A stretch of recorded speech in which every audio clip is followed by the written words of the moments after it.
Ang parang ahas na bagay na ito ay bahagi pala ng proseso ng paggawa ng handcrafted glass o gawang kamay na salamin. Una, ibinubuhos ng mga artisan ang tinunaw na salamin sa mga hulma para mabigyan ito ng hugis. Pagkatapos, pinapaganda nila ito sa pamamagitan ng iba't ibang maselang disenyo. Ang ilang mamahaling piraso ay nangangailangan pa ng glass blowing o paghihip ng salamin na inaabot ng ilang oras ng maingat na paggawa. Samantala, para naman sa mga mass-produced na baso o tasa, tinutunaw ng mga manggagawa ang hilaw na materyales tulad ng basag na salamin sa sobrang taas na temperatura. Pagkatapos, ibinubuhos ang tinunaw na salamin sa mga hulma at pinipindot para makuha ang tamang hugis. At ganun lang, nagagawa na ang isang baso na handa ng gamitin. Pero napansin mo ba na mapa-handcrafted glassman o mass-produced cups, lahat ng piraso ay dumadaan sa flame polishing pagkatapos? Bakit kaya? Ito ay dahil ang salamin ay likas na matalim. Anumang tusok o matutulis na gilid ay madaling makakasugat sa daliri. Kapag hinuhubog ang handmade glass gamit ang pliers at iba pang kasangkapan, madalas itong nag-iiwan ng maliliit na matutulis na burrs. Kahit ang mass-produced glass ay pwedeng magkaroon ng magaspang na gilid habang pinipindot, kaya delikado rin. Dito pumapasok ang flame polishing. Pinapainit nito ang mga matutulis na bahagi hanggang matunaw at mawala ang talim, kaya nagiging makinis at bilugan ang ibabaw ng salamin. Coincidence ba to na ang pinaka-hindi relihiyosong bansa sa buong mundo ay siya rin ang pinakamapayapa at never nakipagdigmaan since 1812? Sila din ang may pinakamalinis na energy. At oo, may libreng healthcare pa. Wow. Hindi lang yan. Mas marami pa silang napoproduce na billionaires per 1 million people kaysa sa United States. Isa rin ang bansang ito sa pinaka-safe sa buong mundo. Bukod sa libreng healthcare, meron din silang 480 days na parental leave. Yung 480 days na yun, hinahati sa dalawang magulang. Pero kung single parent ka, sa'yo lahat yun. Just imagine, mahigit 1 taon yun. 1 year and 4 months to be exact ang magiging day off mo. Take note, bayad yun ha? Grabe no? Well, hindi naman required gamitin yung buong 480 days. Pero may 90-day use it or lose it policy. Ang purpose ng policy na to, para mahikayat ang mga tatay na huwag pumasok at mas maging involved sa buhay ng anak nila. At gumana nga, dahil ngayon, 45% ng household tasks sa mga bahay ay ginagawa na ng mga lalaki. Grabe no? Wait.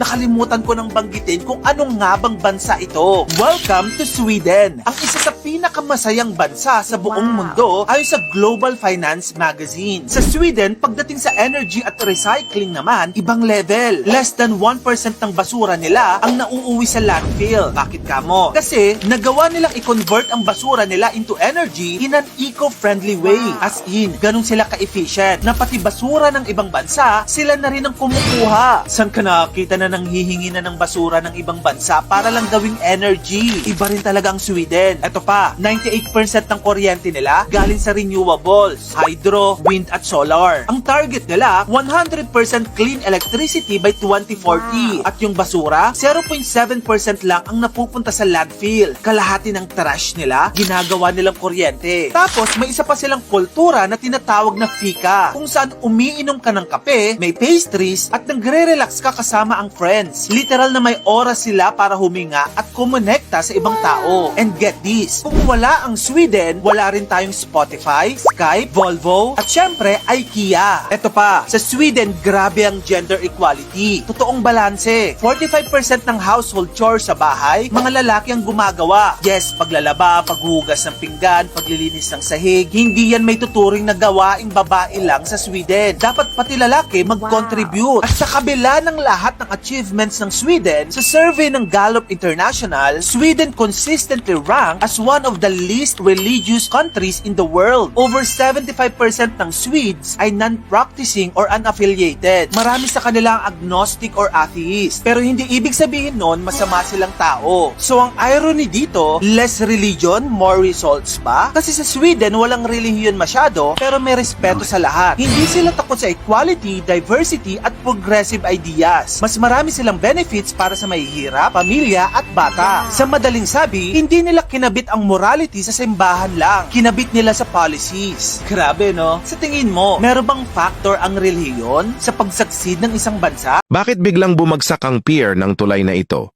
Matapos ang investigasyon, lumabas na hindi naglagay ng rebar ang mga kontratista sa loob. Dapat mong malaman na sa paggawa ng tulay, napakahalaga ng mga pier. Halimbawa sa isang highway bridge, unang nagbubutas ang mga trabahador ng mga hukay na halos 200 feet ang lalim sa lupa. Pagkatapos, ibinababa nila ang napakalaking rebar cage na gawa sa halos 30 tons ng bakal. Ilang araw pa ang ginugugol para lang mabuo ang cage na yon. Ang tungkulin nito ay patatagin ang pier upang kayanin ng tulay ang bigat ng daan-daang truck ng sabay-sabay. Kapag nailagay na ang cage, pinubuhusan ng mga crew ng konkreto ang buong hukay para makabuo ng malalim na pundasyong pil. Mula roon, tinatayo ang pier pataas. Paisa-isang seksyon parang nag-i-stack ng higanteng Lego bricks hanggang maabot ang kalsada. Hindi mura ang paraang ito. Aabot ng humigit kumulang $6,000 bawat foot ang gastos sa konstruksyon. Pero ang kapalit nito ay matibay na pundasyon na kahit lindol o baha, hindi basta gagalaw. Kaya heto ang tanong, kung ikaw ang may hawak ng desisyon, pipiliin mo ba ang magastos pero ligtas na option? O tataya sa shortcut na mas mura pero sobrang delikado?